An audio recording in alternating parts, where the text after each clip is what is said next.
Somebody used it on me when I was a younger man. Dichotomy, a division in two. And she's been very, very geometric about the whole thing. But the one thing she's done, which she did this unconsciously, I would believe, instead of moving the face dead center in the middle like a target, she has decided, or her subconsciousness decided, to move it down and to the left.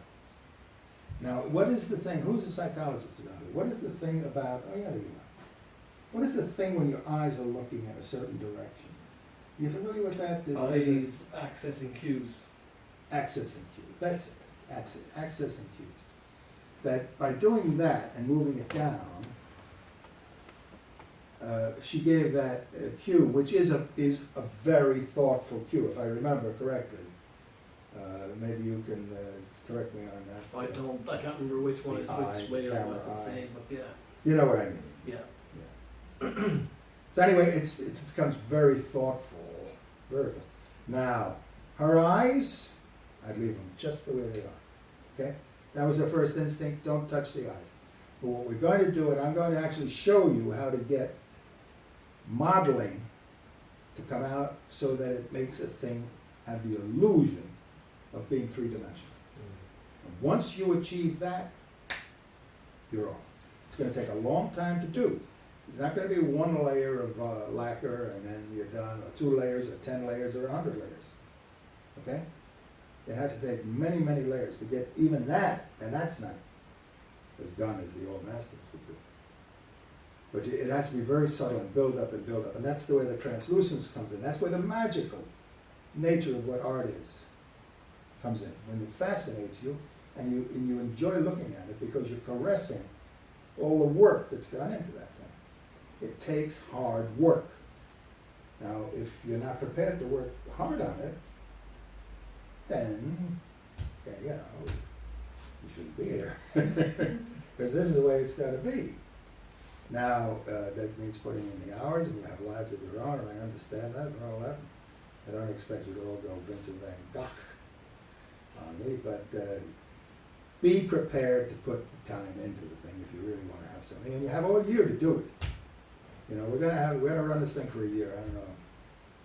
That's it, or up to a year, a season, I don't know, something like that. And at the end of that, you're gonna have something that you're gonna be proud of, that you're gonna treasure, that you're gonna love, but beyond anything you thought you could love, it inanimate object. Simply because of the dedication you gave it. And because it was original with you, and that's what the power of all of you is. There's a great originality in you all. Now, Deanna, could you give me a view and we'll go through everybody here? You want to start off? Sure, You sure, choose sure, the people. sure. Deanna's also going to give a demonstration on how to do the lacquer stage, which is vital. You all have to learn how to do this, and she'll show you exactly how to do it, okay? All right, who's next? Siobhan? No, this one's next. Okay, here, what a so- surprise, Siobhan, huh? What a surprise. I was amazed when I saw that, Siobhan. You have, you were always, I thought you always, when you were a kid, and I mean a kid, you were a teenager. I know it's coming.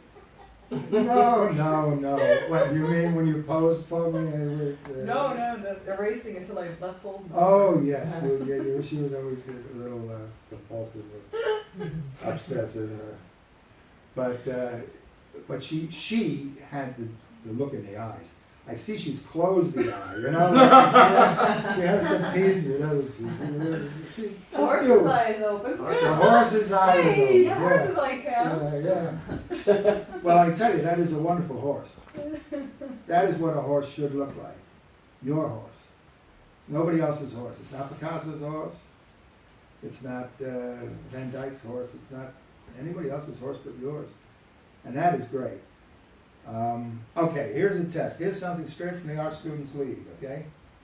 Do you mind holding this stuff for me? Where are the brushes and things?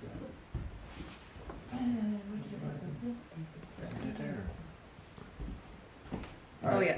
This is a wonderful, it's like a trick. I suggest you all practice it, however. When you're looking at your piece, and you have to realize this too. You can just put, here, give it. Give it to my assistant. Yeah. Do you want me to shift this over? You're gonna. No. Yeah, okay, I'm done with, you've got it, Patty, right? You know what I'm Are getting. you done with me yet? Good luck. Yeah, no. No, No, I'm not It's done with fine. you because I want to talk to you about textures Yeah. and how you could do a fractage. Mm-hmm. You're gonna love it. Great. It really suits your experimental nature. Mm-hmm. The thing about Patty that I think is his biggest strength is he really likes to push paint around. This guy has got it in his blood, your ancestry. Your Shays were great kings, your O'Sullivans were greater kings. I mean, you guys have got something going there in culture. Mm-hmm. You know, they weren't rough, old mafiosos. They were cultured men that wore gems and jewels. So are the O'Neills. We're all kings here. I've discussed all that. That was, you must have missed out on that because you're all South Irish, even you. You're a Lennon from Galway, you think, but you're really from the coves of West Cork. The Corkuli were your tribe of the Lennon. And you are Johnstone, if I'm not mistaken, So I'm actually from. who just, huh? I had thought that I had come from Scotland. Then. Well, I did. Scotland and Ireland are the same place, I know. okay? One is called Great Scotia, and the other is called Scotia Minor. Now, unfortunately, you come from the colony. But still, it's a Gaelic place. And the Johnstones are as Irish as Paddy's Pig. You want to know. So now you know, and that's interesting. But besides that, which was the most interesting thing, was when I discovered that she was a Johnstone. For one of my, well, probably the best friend I had when I was in drama school, was a fellow named Robert Johnstone. So that was interesting. See, we make all these allusions to coincidences because there's no such thing as a coincidence, right? So you, dear girl, you have the same Latin motto, the very same words as the O'Donoghue Moor have. The very same words. You know what they are? In Latin? I'll give them to you. You're never going to figure it out. Yeah. Non quam is your brain working. You know? She have you prepared. She have it. Yeah. Non quam, Yeah. which means everybody. Never. Very good. Never. Non quam. It's only 3 words. Non. Okay. Huh? Yeah. Yeah, sure. Absolutely. Yeah. Very good. Very good. You would easily see it as a negative, but to say without is brilliant, actually. Paratus. What you said originally in English. Yeah. Did you say it? Prepared? Yeah. Okay. That's the motto of Ulysses.